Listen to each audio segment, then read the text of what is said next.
Brant Vale divorced his wife in front of the woman he wanted to marry, not in court, not in private, but inside the Vale family estate, while his mother watched with satisfaction and his mistress sat close enough to hear Della's heart break. Della Vale, 34-year-old wife of Brant, stood near the fireplace with her coat still on, because no one had even asked her to sit. Brant Vale, 37-year-old heir and acting president of Vale & Sons Manufacturing, held a sealed divorce packet in one hand. Nora Vale, 64-year-old mother of Brant, and the woman who treated the Vale name like a crown, stood behind him like the real person giving orders. Mary's Venn, 32-year-old wealthy socialite and investor's niece Nora had chosen for her son, smiled like the house already belonged to her. Brant swallowed once, then said, "I'm ending this marriage." Della's voice was barely above a whisper. "Why?" Before Brant could answer, Nora stepped forward. "Because I told him to stop wasting his life," she said.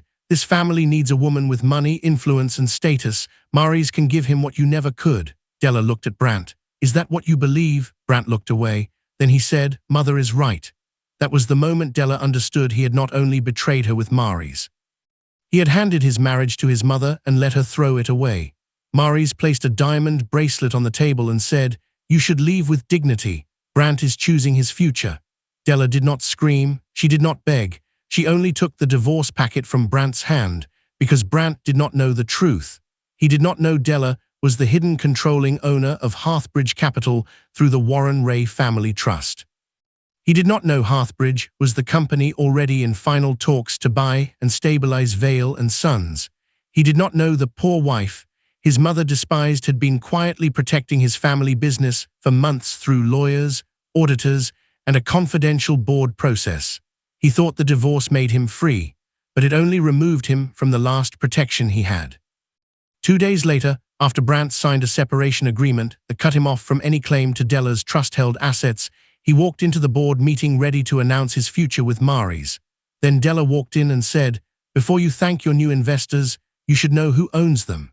Some betrayals do not destroy the quiet person immediately. They wake up the part of them that was patient, powerful, and waiting for the right room to reveal the truth."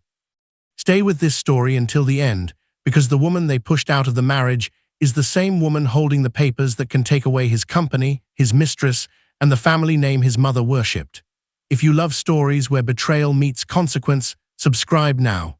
And before we begin, comment "Justice" if you believe the person who stayed loyal should never be mistaken for weak. The machine screamed before anyone saw the danger. A sharp metal cry ripped through the east side of Vale & Sons Manufacturing, making workers jump back from the production line. A red warning light flashed above the old press. Steam hissed from one cracked pressure valve.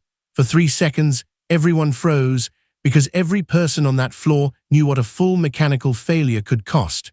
Then Della Vale moved. Della, 34, Brant Vale's wife, and the woman most workers treated like quiet family, stepped across the yellow safety line and raised one hand. "Shut it down, now." A worker hit the emergency stop. The machine coughed once, shook hard enough to rattle bolts loose, then died. Only then did the floor breathe again. Della stood in the middle of the factory in a plain gray coat, holding a clipboard that did not belong to any official department. Her dark hair was tied back. There was no diamond necklace, no loud designer bag, no sign that she was secretly the controlling owner of Hearthbridge Capital, the private investment company preparing to buy this failing factory through the Warren Ray Family Trust, named after her late father. To everyone here, she was just Brant's wife, but she knew the machines, she knew the debt, she knew the payroll dates.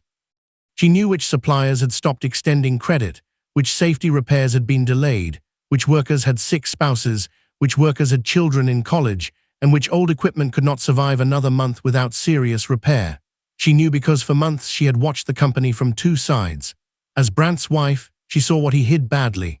As Hearthbridge's owner, she received the confidential due diligence reports that Brant was too proud to read carefully. Tessa Rowe, 62, a line worker who had spent 28 years at Vale & Sons and whose family depended on her paycheck, pressed one hand to her chest. That could have taken the whole line down. Della looked at the dead machine. But it didn't. Tessa gave her a tired smile. "My boy got that interview, by the way, the one at Caro Parts." Della's face softened. "He earned it." She did not mention the call she had made 2 weeks earlier. She did not mention the quiet recommendations sent through one of Hearthbridge's supplier contacts. That was how Della helped people, softly, privately, without turning kindness into performance. Lowell Pike, 59, the longtime operations manager at Vale & Sons, and one of the few people who cared more about the workers than the family name, hurried toward her with grease on his sleeve and worry in his eyes. "The East Press is done begging," Lowell said. "If it fails during the Caro order, we lose the contract." Della already knew. She had read the same warning in a confidential acquisition report at midnight. The East Press, the payroll shortage, the supplier liens, the insurance delay, the quiet fear among middle managers, she knew all of it. But she could not say that. Not yet. The Vale board had opened a confidential sale process after the bank threatened to freeze its credit line. Hearthbridge had submitted the strongest rescue offer, but because Della was married to Brandt, her attorneys had insisted on a clean process. Independent directors had to review the bid. Company counsel had to verify conflict disclosures. The beneficial owner of Hearthbridge would be revealed formally before final approval, not through gossip, panic, or a fight inside Brandt's office. So Della asked like a concerned wife, "How long before it fails completely?" Lowell looked toward the office windows above the floor. The blinds were closed. "Depends if anyone upstairs is ready to hear the truth."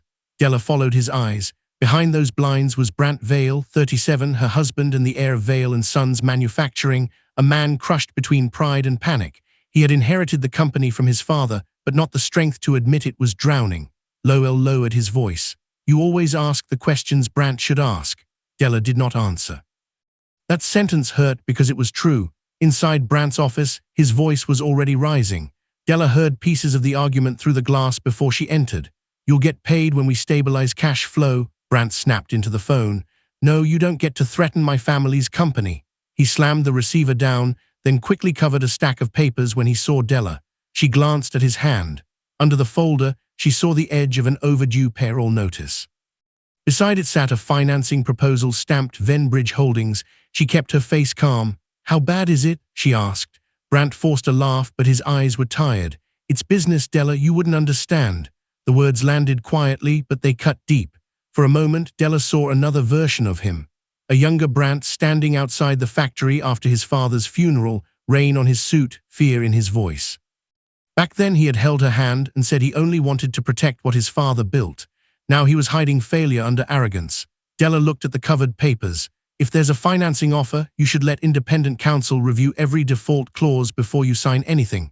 Brandt's jaw tightened. "You heard one phone call and suddenly you're an expert?" "No," she said. "I heard fear." His face changed. For 1 second, shame almost reached him, then pride closed the door. "My mother is bringing people who can actually help," he said. "Please don't make this harder." Della's phone buzzed before she could reply. The screen showed Elias Fenn, 48, her attorney and the only man outside her private board who knew both sides of her life. Della Vale, discarded wife, and Della Ray Vale, controlling owner of Hearthbridge Capital. She stepped into the hallway. Elias spoke in a low voice. "The acquisition team wants your final approval to continue toward closing. The independent committee has the offer. Company counsel has the trust structure. If Hearthbridge buys Vale & Sons before the Venn financing closes, you can save the workers and absorb the debt cleanly."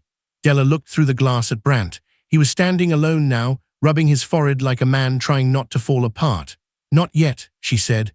"The committee still has to finish its conflict review. If Brandt learns too early, he'll either block it out of pride or run straight to Nora." Elias paused. "Della, you are trying to save a man who does not know you are the one holding the rope." Her throat tightened. A memory rose without warning. She was 16 again, walking beside her father, Warren Ray, through one of his factories. Warren Ray had been a self-made industrial investor who bought broken plants and rebuilt them without erasing the workers who made them valuable. He had pointed to the people on the floor, not the sign outside, and told her, "Never fall in love with a name on a building. Fall in love with how people are treated inside it." That lesson had followed her into marriage. "I married Brandt before the company started falling," Della whispered. "I'm not going to let 200 families fall with him." "Then let Orrin begin the deeper review," Elias said. Orrin Hale, 41, a private investigator who worked with Elias on corporate fraud, hidden conflicts, and predatory financing patterns, had been waiting for permission to examine Venbridge Holdings. Della closed her eyes. "Start quietly. I want documents, not rumors. When she returned to the factory floor, the workers were still watching the dead machine. Brandt stayed hidden behind his blinds. Della left through the front entrance a few minutes later, her clipboard held tight against her coat. That was when a black car pulled up. Nora Vale, 64, Brandt's controlling mother and the woman who guarded the Vale name like a weapon, stepped out first. She was not alone. A younger woman in a cream coat stepped out beside her, smiling at the factory sign as if she could already see her name shining there. Nora kissed the woman's cheek and said, "Maries, darling, this place just needs the right woman beside my son." Della stopped walking. Above them, Brandt opened his office blinds. For the first time that morning, he did not look ashamed of the company. He looked impressed, and Della felt the first quiet crack in the life she had been trying so hard to save. "Do not sign anything until I see it." Della's voice cut across the factory hallway before she even reached the executive dining room. Inside, Brandt stood at the long table with a pen already in his hand. Nora sat beside him, calm as stone. Across from them, a silver-haired man in an expensive suit had opened a leather folder filled with loan papers. Brandt looked up, embarrassed and angry. "Della, this is not the time." "It is exactly the time," she said, stepping into the room. The air changed the moment she entered. There were 6 chairs around the table, but only one was empty, pushed near the wall as if someone had placed it there for a person expected to listen, not speak. Nora's smile was thin. "Della, you can sit there. Brandt needs to be near the actual decision-makers." Della looked at the chair, then at Brandt. He said nothing. That silence hurt more than Nora's words. Only that morning, Lowell had warned Della that outside investors were touring the plant. She had not been invited as Brandt's wife. She had discovered the meeting the way strangers discover secrets, by accident. Standing beside Nora was the young woman from the black car. Maries Venn, 32, was Grant Venn's niece, and the polished woman Nora had begun placing near Brandt as if she were already part of the family. Her wealth was the kind people believed before they verified it. Society photos, charity boards, borrowed jewels, family real estate, and a last name that opened doors. She wore a cream silk blouse, pearl earrings, and the kind of smile that made every insult sound like good manners. The man with the folder was Grant Venn, 58, head of Venbridge Holdings and Maries' uncle. He carried himself like a rescuer, but his eyes moved around the room like a man pricing equipment before an auction. Maries looked Della up and down. "You're very calm for someone whose husband's family company is in crisis." Della sat slowly in the chair near the wall. "Panic does not pay invoices." Maries smiled, but her eyes sharpened. For the first time, she understood that Della was not as simple as Nora had promised. Grant cleared his throat and turned the papers toward Brandt. "As I was saying, Venbridge can offer immediate relief, enough to quiet your suppliers, cover urgent repairs, and keep payroll stable until the acquisition conversation becomes clearer." The word relief sounded kind. The terms on the page were not. Della saw the danger before Brandt did. The interest rate was heavy. The repayment window was narrow. The security package was aggressive. If Vale and Sons missed even one major payment, Venbridge could claim control over key assets, including equipment, receivables, and production contracts. It was not rescue, it was a hook.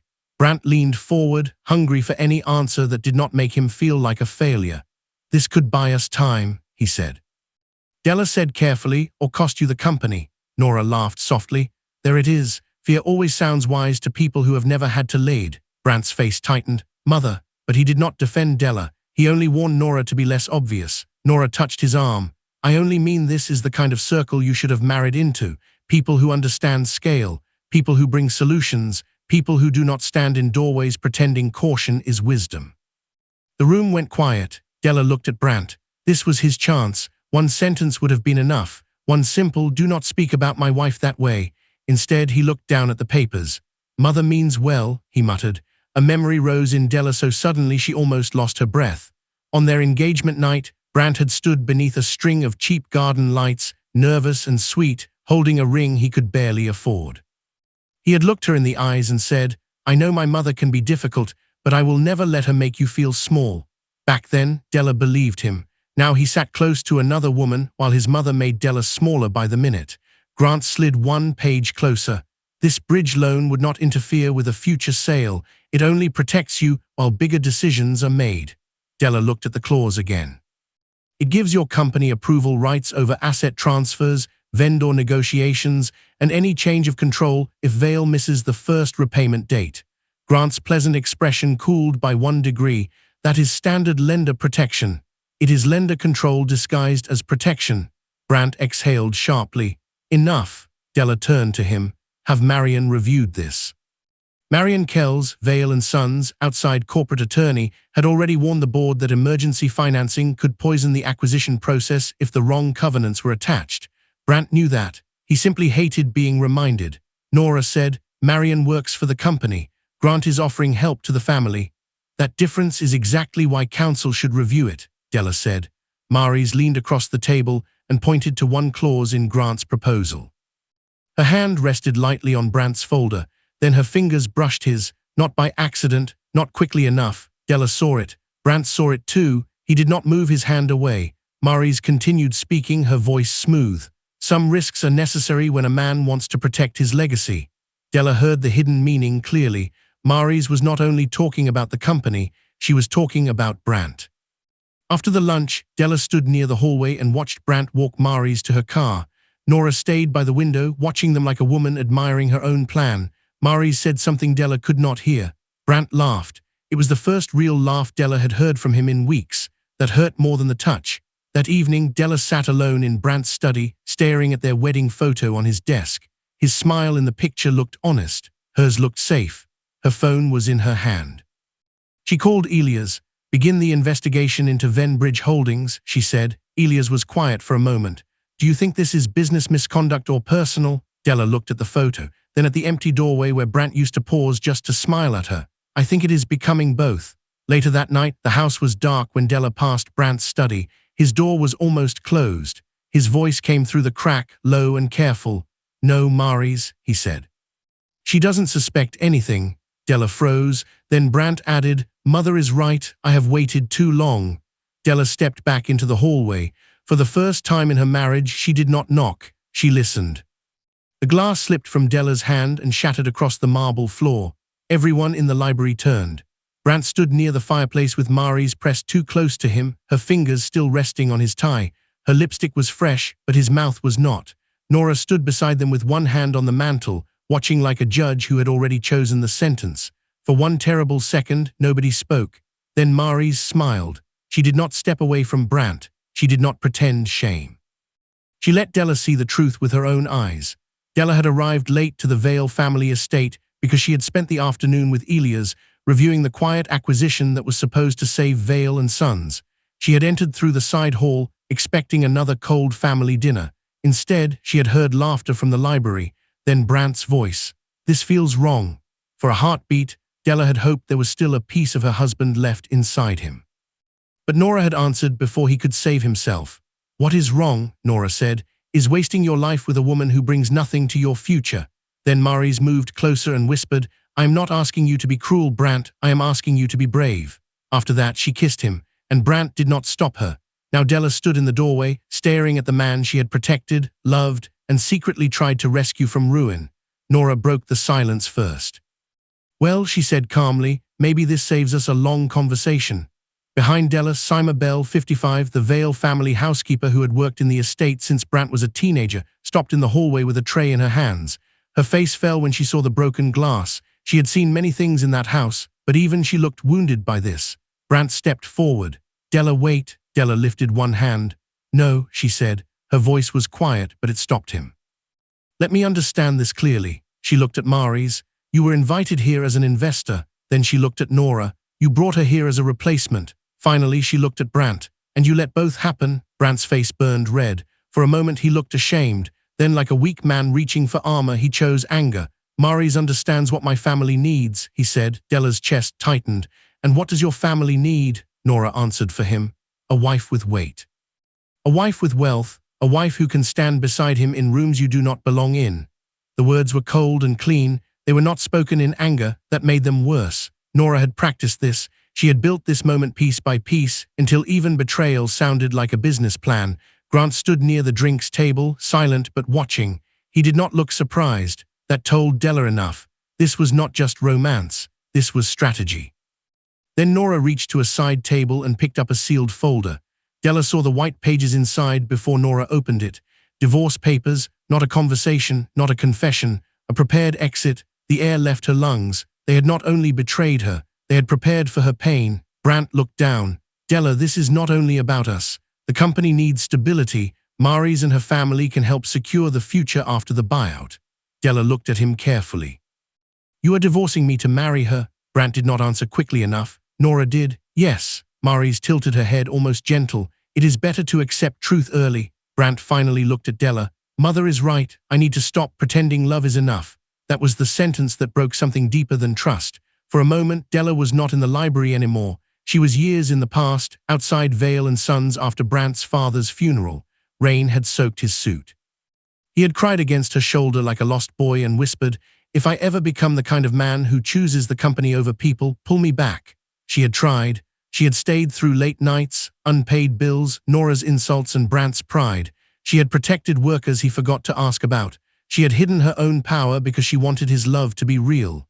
But now she understood. He had not been pulled away from her. He had walked away. Nora opened the folder and placed it on the table. Callum has prepared the first agreement. The formal signing is tomorrow morning. Brant wants this clean. Della looked at the papers. Her name was printed beside his. The marriage she had fought for had already been reduced to margins, clauses, and signature lines. Maris placed her diamond bracelet on the table. The stones flashed under the library light. You should leave with dignity, Maris said. Brant is choosing his future. Della looked at Brant.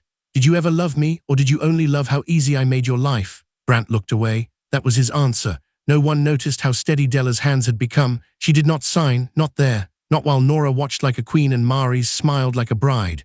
Della only picked up the folder. She did not scream. She did not beg. She did not plead for a place in a room where they had already removed her chair. She turned and walked out. Brant did not follow. Maris watched from the window. Nora closed the curtain. Rain struck Della's face as she reached her car. Inside, she locked the door and called Elias. Her voice shook once, only once. He served me divorce papers in front of her, she said. Elias went silent. Then he asked, do you want me to pause the acquisition? Della looked back at the glowing windows of the estate where her marriage had just been buried, while everyone inside pretended it was progress. No, she said, move forward. As originally planned, Della's eyes hardened. No, now we protect the workers first. Then we remove every person who put them at risk. And somewhere inside that house, the people who thought Della had nothing were still smiling. Do not let him see your hand yet. Elias' warning hit Della harder than the rain still drying on her coat. He sat in his office before sunrise, the same coat wrapped around her shoulders, the same shoes still stained from the wet driveway of the Vale estate. Her eyes were tired, but they were no longer lost. Something inside her had gone quiet after the library. Not dead, not cold, focused. Across the desk, Elias placed 3 folders in front of her. The first read, Divorce Protection. The second read, Hearthbridge Acquisition.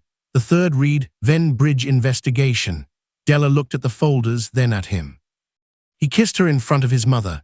Elias did not soften the truth. Then he has made this easier legally, but harder emotionally. Della swallowed. Nora already had divorce papers ready. That means they planned it before last night, Elias said. And that means we do not react like wounded people. We respond like prepared people. Della stared at the folder with Brant's name on it. Only hours ago, she had still been his wife in her own heart. Now she was sitting with an attorney, learning how to protect herself from the man she had protected for years. Elias tapped the first folder. The divorce must be clean. Let Brant believe you have little. Let him believe you are walking away small. He already signed a premarital waiver separating trust-held assets, but if he learns too early that you control Hearthbridge, he may delay the divorce, challenge disclosures, sabotage the acquisition process, or warn Ven Bridge. Della's fingers tightened around her coffee cup. He signed that waiver without reading it carefully. He signed it because Nora told him your father's old trust was probably sentimental, not serious, Elias said. That arrogance now protects you. Della looked down. It hurt that even this protection had been built from his dismissal of her. So I let him think I am small, only until the paperwork tells the truth. The sentence settled between them like a promise. The office door opened, and Orrin Hale entered carrying a black file. His face told Della the news was bad before he spoke. I started the first sweep on Ven Bridge, Orrin said. This is not their first rescue story. He opened the file and laid out reports from other family businesses. Same pattern, a company struggled. Ven Bridge offered fast money. A personal connection appeared. Then came asset sales, layoffs, broken contracts, and empty buildings. Della turned one page after another. Grief began to change shape. How many workers lost jobs? She asked. Oren's voice lowered. Hundreds. Della looked away. For a moment she saw Tessa on the factory floor smiling because her son had gotten an interview. She saw Lowell standing beside the failing press, trying to hold together a company that its own heir barely understood. She saw 200 families depending on paychecks Brant was gambling with because he wanted to feel powerful. This was no longer only about betrayal. It was about stopping a knife before it reached innocent people. A memory rose in her mind. She was young again, standing in her father's office after a deal had gone wrong. She had wanted him to punish the men who lied to him. Warren Ray had looked at her and said, "Revenge is when you want someone to hurt. Consequence is when you stop them from hurting others." Now she understood. Della closed the report. "I do not want chaos. I want records. I want proof. I want every legal line clean." Elias nodded. "Then we build the case before we build the stage." Later that morning, Della went to Vale & Sons, not as the betrayed wife, not as the secret buyer, just as the woman everyone still thought had no power. She met Lowell in the parking lot, away from the security cameras and office windows. "Brant ordered staff to prepare restructuring files," Lowell said. "He says it is for after the buyout, but I know what layoffs smell like." Della's face tightened. "Do not steal anything. Do not copy anything you are not allowed to access. Just preserve legitimate records. Do not delete warnings. Do not let anyone bury safety reports, payroll notices, or board memos." Lowell studied her. "You sound like you already know what is coming. I know enough to ask you to protect the truth." Across the building, Brant stood in his office with Nora and Maris. He looked pale but excited, like a man who had traded guilt for ambition. Nora adjusted his collar. "Once Della signs, marry Maris quickly. The public likes confidence." Maris smiled. "We should announce the engagement after the acquisition meeting, not before. First we let the board see stability, then we give them a picture of your future." Brant hesitated. "That may look cruel." Nora's eyes hardened. "Do not look backward. Women like Della survive by making men pity them." Maris touched his arm. "You are choosing your future." Brant looked out over the factory floor, not knowing the woman he had dismissed was already protecting it from him. That night, Della sat alone at her desk with the divorce papers in front of her. Her wedding ring lay beside the folders. Her phone rang. It was Oren. "I found something," he said. Della sat straighter. "Maris Venn is not liquid wealthy. The Venn image is built on leveraged assets, pledged real estate, and borrowed social credit. They need access to Vale & Sons, contracts and equipment more than Vale needs their money." Della looked at Brant's name on the divorce packet. "So Brant is leaving me for money she does not actually have?" Oren paused. "It is worse," he said. "She may be using him to get close to yours." Della looked at the acquisition folder. For the first time since the library, she almost laughed, not because it was funny. Because Brant had thrown away the woman saving him for a woman trying to harvest what he did not know his wife owned. "Why is she here?" Della's voice was calm, but the question struck the legal conference room like a slammed door. Maris sat beside Brant with one smooth hand resting near his arm, wearing a soft smile and a diamond bracelet that flashed each time she moved. Nora sat on Brant's other side in a white dress, looking less like a mother at a divorce signing and more like a woman attending a celebration. Brant did not answer. That was answer enough. Across the polished table, Callum Price, 46, Brant's divorce attorney and the man hired to make the separation look clean, cleared his throat. His expensive pen hovered over the agreement as if he could force dignity into the room by pretending not to see the cruelty inside it. Della sat beside Elias. She had arrived with no drama, no tears, no begging. Her coat was simple, her hair was pinned back, her wedding ring was still on her finger, but only because she had not yet decided where to leave it. Maris leaned forward and placed her bracelet on the table like a trophy. "No hard feelings," she said softly. "Some women are chapters, some are legacies." Della looked at the bracelet once, then she looked away. That small silence bothered Maris more than anger would have. Callum pushed the papers toward Della. "The agreement is straightforward. Mr. Vale is willing to let you keep your personal vehicle, your individual accounts, and a modest settlement. He does not want this to be ugly." Della looked at Brant. "Then why bring the woman you cheated with?" The room went still. Even Callum stopped moving. Brant's face darkened. "Do not make this dramatic." Della's eyes stayed on him. "Drama is betrayal asking for silence." Nora gave a sharp breath, but Elias did not move. He had warned Della before they entered. Let them think they were winning. Let them believe she had nothing. Let Brant sign before the board meeting. Let the law close one door before truth opened the next, because Hearthbridge Capital was not marital property. It was protected through the Warren Ray Family Trust.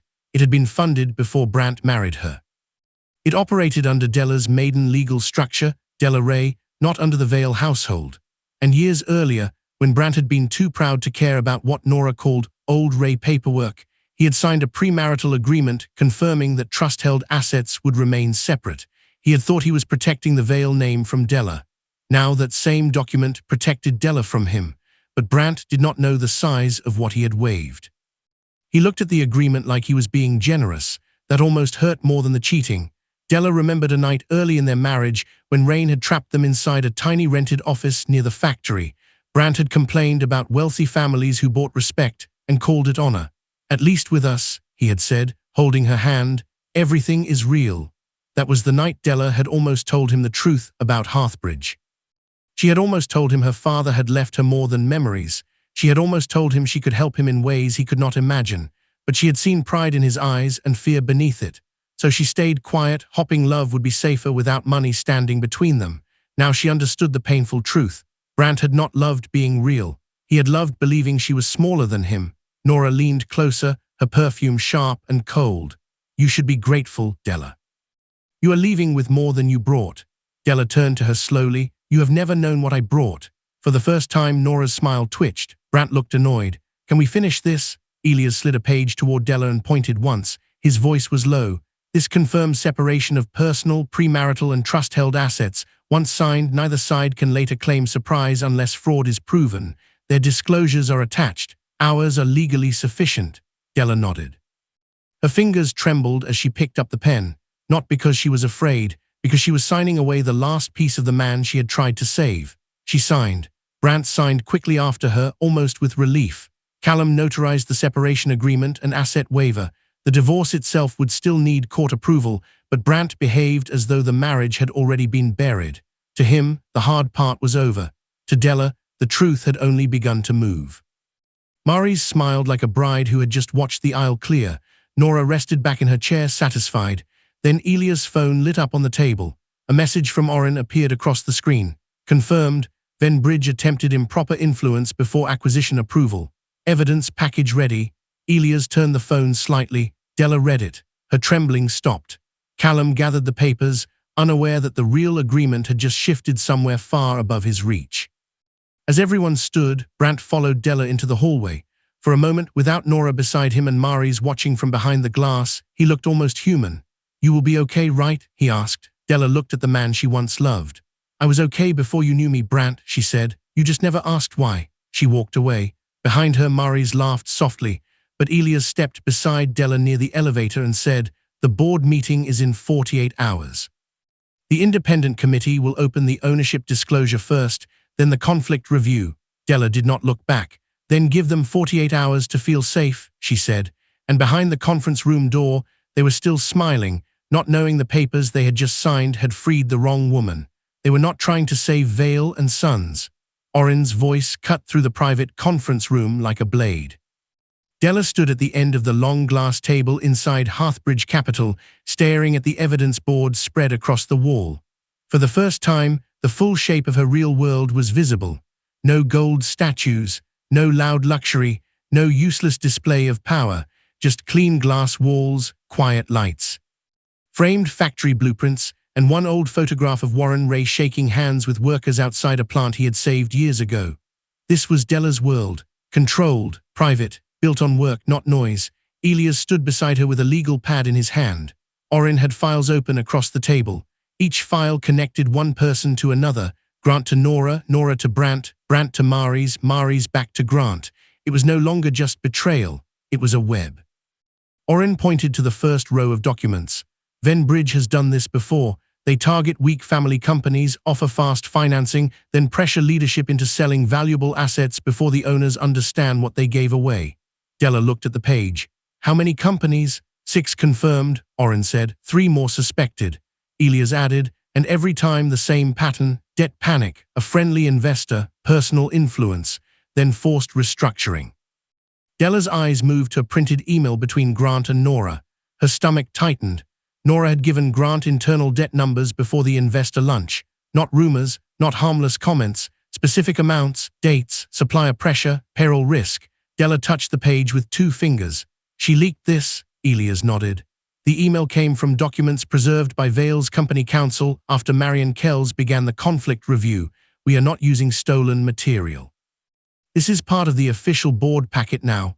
That mattered to Della. She did not want a trap built from illegal shortcuts. She wanted the truth strong enough to stand in daylight. For a moment she did not speak. Nora had not only pushed Brandt toward Mari's, she had opened the company door to the very people circling it. Oren placed another document on the table. Mari's began contacting Brandt 2 days after this email. At first, business messages, then private messages. Then meetings outside the official schedule. Della looked away. She could handle numbers. She could handle legal terms. She could even handle betrayal when it had shape and proof. But seeing the timeline hurt in a different way. It showed that while she was quietly trying to save Brandt's company, another woman had been quietly learning how to take her place. Elias studied her face. Do you need a moment? Della shook her head. No, keep going, Oren continued. Brandt signed a preliminary memorandum showing interest in Venbridge's financing package. It does not complete their deal, but it shows he was willing to move forward while hiding a personal conflict. Della looked up. Is Brandt criminally exposed? Elias answered carefully. Not from this alone. We handle this as corporate governance first. Conflict disclosure, breach of fiduciary duty, failure to protect company information, improper outside influence. If the board or auditors find fraud later, that becomes a separate matter. Della was quiet. There had been a time when hearing that would have broken her, a time when she would have imagined Brandt alone, ashamed, and tried to soften the blow before it reached him. But then she remembered the library, Mari's mouth on his, Nora holding divorce papers, Brandt saying love was not enough. Still, Della did not want wild revenge. She did not want prison threats shouted across a room. She did not want chaos that would frighten workers already living paycheck to paycheck. She wanted consequences, clean ones, earned ones. I want him removed from control, she said. I want the workers protected. I want the Venn proposal rejected. I want the board to see every conflict before they vote. Elias nodded. And Nora? Della looked at the emails again. The woman who had called her small had risked hundreds of families for pride. She wanted the Vale name restored, Della said. Let her watch it survive without her. The words were calm, but they carried years of swallowed pain. A memory rose inside her. Years earlier, one of the factory workers had been hurt in a minor accident. Brandt had been at a client lunch and said he would check later. Della had gone instead. She had sat beside the worker's wife until the ambulance left, then stayed until Lowell arrived. Lowell had looked at her that day and said, "You have the heart this place needs." She had never forgotten that. Now across town, Brandt stood in his office with Mari's and Nora, completely unaware that Della was closer to the company than ever. Nora was ordering a photographer for after the board meeting. "We should capture the moment," she said. "A strong image matters." Mari smiled. "Once Brandt is confirmed as the face of the transition, we announce the engagement." "People respect men who move decisively." Brandt hesitated. "What about Della?" Mari's did not even blink. "She is already gone." Nora touched Brandt's shoulder. "Exactly. Stop dragging yesterday into tomorrow." Brandt looked out over the factory floor, believing the future was finally bending toward him. Back at Hearthbridge, Oren placed one final document in front of Della. It was a private message from Mari's to Grant, obtained through Vale's legal review because Mari's had sent it while discussing company matters from an account later included in Venbridge's document production. Della read it once, then again. Once Brandt is secured, Nora will handle the mother angle.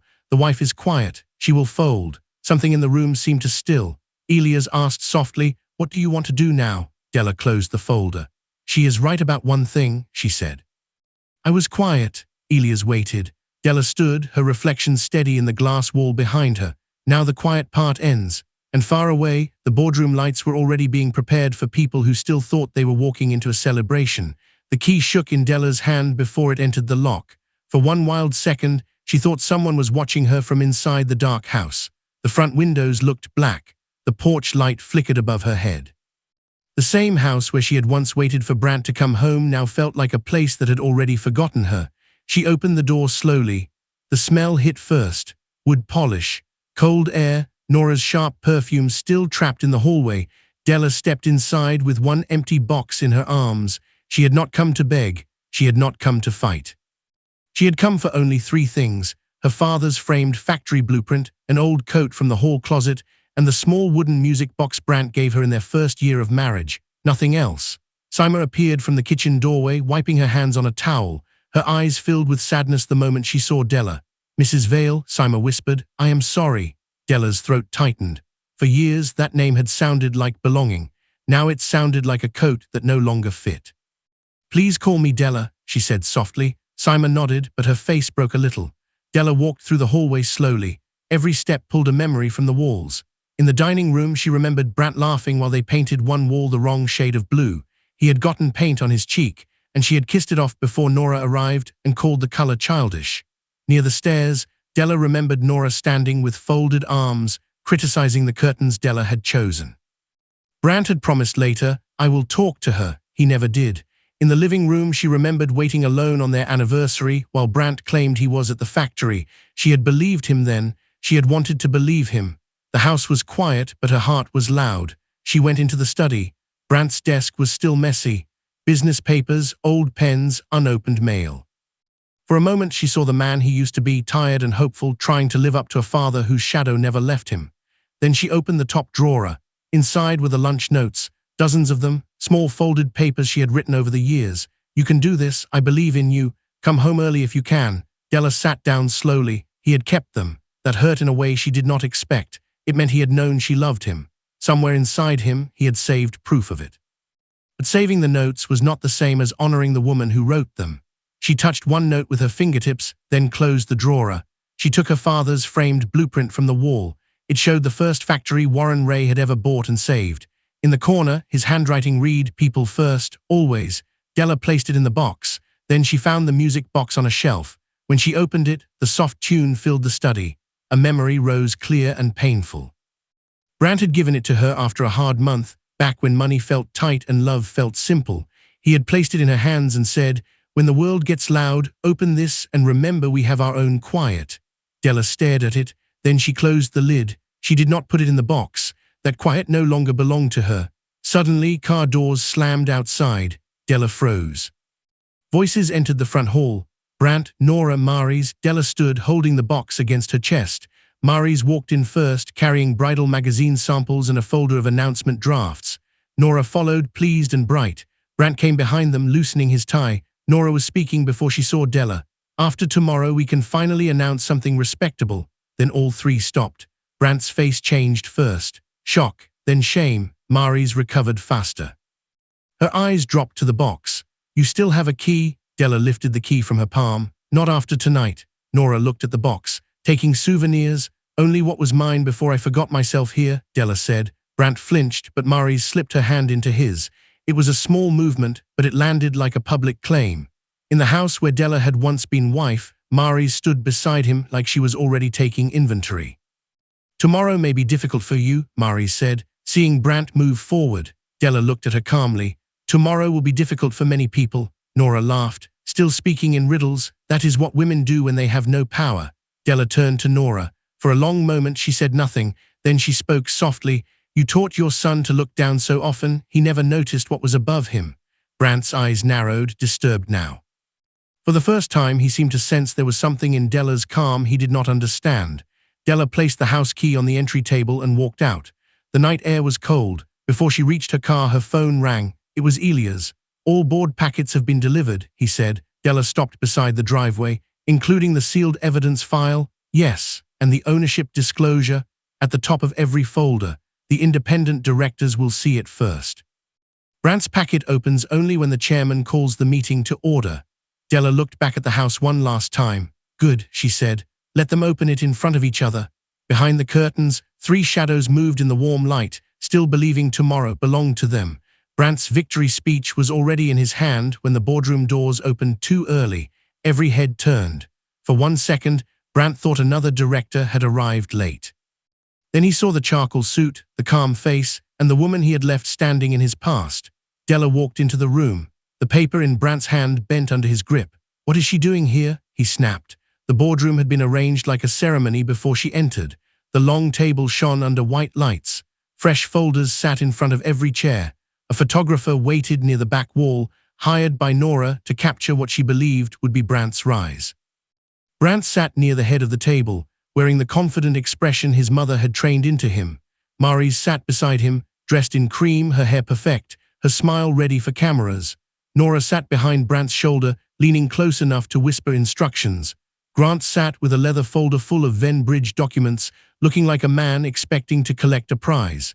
At the far end, Lowell sat stiffly, uncomfortable in his best jacket.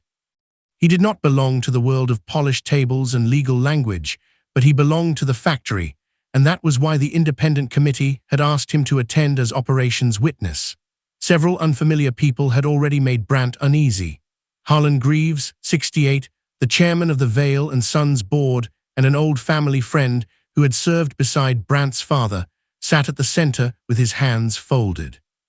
Beside him was Marion Kells, 53, the company attorney responsible for protecting Vale and Sons during the acquisition. Two auditors, Paul Drennan, 45, and Ruth Cal, 50, sat near the wall with sealed binders and quiet faces. Before Della entered, Brant had leaned toward Harlan and asked, "Why are there so many legal people here?" Harlan had only said, "Final acquisitions require final clarity." Now that sentence felt less like procedure and more like a warning. Nora rose halfway from her chair. "This is a closed meeting." Maryse gave a soft laugh. "Della, this is not the place for personal closure." Della did not answer her. Elias entered behind her and placed his briefcase on the table. Oren followed with a sealed evidence case in one hand. Neither man looked surprised to see Brant's anger. Harlan stood. "Mrs. Vale is here by right," he said. The room went still. Brant's face hardened. "By what right?" Maryse smiled faintly, as if ready to enjoy the answer. "Yes, by what right?" Della looked directly at her. "Ownership." The word landed flat and heavy. No one moved. Then Harlan opened the folder in front of him and read in a formal voice. "Della Ray Vale is the controlling beneficial owner of Hearthbridge Capital, the purchasing entity selected by the independent committee to acquire and stabilize Vale and Sons Manufacturing, subject to today's final board approvals." Brant's mouth opened, but no sound came out. Nora gripped the edge of the table. Maryse's smile disappeared so completely it looked wiped away. For the first time, the room saw Della clearly, not as Brant's discarded wife, not as the quiet woman Nora had seated near walls, not as the woman Maryse had mocked. She stood in the boardroom like she had always belonged there, because she did. Brant stared at her, and memories began to strike him one after another. Della asking about supplier contracts, Della warning him about the East Press, Della noticing payroll notices before he hid them, Della asking questions he had laughed at. His own voice came back to him, cruel in its carelessness. "It's business, Della. You wouldn't understand." Now every memory felt like a witness. Maryse leaned toward Grant, whispering fast, but Grant did not answer. His eyes were fixed on the folders. He looked less like a rescuer now and more like a man counting exits. Nora found her voice first. "This is absurd. If she owned anything important, Brant would have known." Della finally turned to her. "No, Nora, Brant would have had to ask." That silenced even the air. Elias opened his briefcase and removed a formal ownership disclosure. Marion Kells confirmed it with a nod. "The ownership records are verified," Marion said. "Hearthbridge Capital is held through the Warren Ray Family Trust. The trust predates the marriage. The separation agreement signed yesterday confirms that Mr. Vale has no claim over trust-held assets." Brant flinched. The divorce he thought had freed him had also locked him out. Della took the seat reserved for Hearthbridge's controlling representative. She did not rush. She did not smile. Her calm was worse than anger because it gave no one anything to fight. She looked at Brant. "Before you thank your new investors, you should know who owns them." The words from the hook finally arrived in the room where they belonged. Brant's face went pale. Della opened the folder in front of her. "Please open your packets." No one touched them at first. Then Lowell opened his. Then Harlan. Then one by one, the others followed. Brant looked down at the first page. At the top was Della's full legal name. Beneath it was the acquisition authority. And beneath that was a sealed section marked Conflict Review, Venbridge Holdings, Nora Vale, Brant Vale, and Maryse Ven. Brant finally found his voice. "You bought my family's company?" Della looked at him across the table, her face calm but her eyes wounded. "No, Brant," she said. "I saved your family's company." Then she opened the second folder. "But first, we need to discuss who almost destroyed it. You almost sold this company to the people trying to hollow it out." Della's words struck the boardroom harder than shouting ever could. Brant sat frozen with the folder open in front of him. His name was printed beside Maryse. Nora's emails were clipped behind Grant's financing proposal. Every secret he thought was private now sat under bright boardroom lights. Mari's face had gone pale, but she still held her chin high, as if pride could erase paper. Grant closed his leather folder slowly. Della did not look angry. That made the room more afraid. She looked like someone who had already cried in private and had come here only to finish the truth. She stood at the head of the table and began with facts. Hearthbridge Capital entered acquisition talks months ago, she said. Before the divorce packet, before yesterday's signing, before Venbridge tried to attach itself to this company. The original goal was simple: stabilize Vale & Sons, protect payroll, repair the production line, and stop predatory financing from reaching the workers. Brant whispered, "You never told me." Della looked at him. "You told me I would not understand." The room went silent. Brant's eyes dropped to the folder, and for a moment he saw every old moment differently. Della asking about supplier contracts, Della noticing the East Press, Della warning him not to rush the Venn papers. He had laughed at her concern because it came from his wife, not from a man in a suit. Elias stepped forward with a clean stack of documents. "Point 1, he said. Venbridge Holdings attempted to secure influence over Vale & Sons before final acquisition approval. Orin opened a sealed binder and passed copies to Harlan, Marion, and the auditors. Point 2, Elias continued. Grant Venn received internal financial information from Nora Vale before the official financing lunch. That information was not authorized for outside release. Nora's lips parted. "I was helping my son." Della turned to her. "You gave strangers the weak spots of a company 200 families depend on." Nora had no answer. Elias continued. Point 3. Maurice Venn pursued a personal relationship with Brant Vale while her family company was seeking leverage over Vale & Sons. Point 4. Brant approved preliminary discussions without fully disclosing that relationship conflict to the board. Brant gripped the table. "I did not think," Lowell cut in, voice rough with disgust. "That is the problem, Brant. Your father would not have signed that." The words hit Brant like a sentence. His father's name had always been his shield. Now it became a mirror. Elias turned another page. Point 5. The proposed Venbridge restructuring included asset transfers, department cuts, and job reductions before the acquisition had even closed. Tessa's name was not spoken, but Della thought of her anyway. She thought of every worker who had trusted the Vale name more than the Vale family deserved. Nora suddenly stood. "This is personal revenge." Della faced her calmly. "No," she said. "Personal revenge would have been easy. This is corporate governance." The words were simple, but they ended the argument. Maurice rose next, trying to recover the room. "This is jealousy. She is unstable. She lost her husband, and now she wants to punish everyone who moved on." Della did not respond. Orin did. He placed one printed message on the table and slid it toward Harlan. Harlan read it aloud. "Once Brant is secured, Nora will handle the mother angle. The wife is quiet. She will fold." The room went cold. Maurice reached for Brant's arm. This time, Brant pulled away. For the first time since Della had known her, Maurice looked truly afraid. Grant stood. "This meeting has become hostile. Venbridge will withdraw until—" Marion interrupted him. "Venbridge's proposal is rejected. Further communications related to this acquisition will go through counsel only. Any attempt to interfere with the approved sale process will be documented." Grant sat back down. There was nothing left to perform. Harlan cleared his throat. "The independent committee recommends approval of Hearthbridge's acquisition plan, subject to the governance changes listed in the packet." Brant looked up quickly. "Governance changes?" Della opened the final page. "Effective immediately, Brant Vale is suspended from executive leadership pending review of conflict disclosures." Brant's voice cracked. "You cannot." Harlan spoke before Della could. "The board can. And under the acquisition agreement, Hearthbridge can require interim management protections before closing." Della continued. "Your voting influence over transition matters is suspended during the review. Nora Vale is removed from any informal advisory role and barred from internal company access. Venbridge Holdings is excluded from acquisition-related negotiations. Grant Venn's proposal is voided. Maurice Venn's involvement will be entered into the corporate record." Maurice looked like the floor had vanished beneath her. Della's voice softened only once. "Lowell Pike will oversee operations during first-stage restructuring, reporting to the transition committee. No workers will be laid off under the first-stage acquisition plan." Lowell lowered his head, overcome. That was when Della remembered Nora in the library, telling her dignity would be the one thing she could still leave with. Now Nora's hands were trembling on the table. Della did not mock her. She only closed the folder. Brant stood slowly, broken in a way that had nothing to do with money yet. "Della," he said. "Wait, I did not know." She gathered her papers. "No," she said, "you did not care." Then Mary's turned to Brant, her voice low but sharp enough for the room to hear. "You told me she was nothing." And in that moment, Brant understood he had not just lost the company, he had lost both women in the same room. There is no we without the company. Mari said it so sharply that Brant stopped in the hallway like she had slapped him. The boardroom door had barely closed behind them. Inside, Della's folders were still on the table.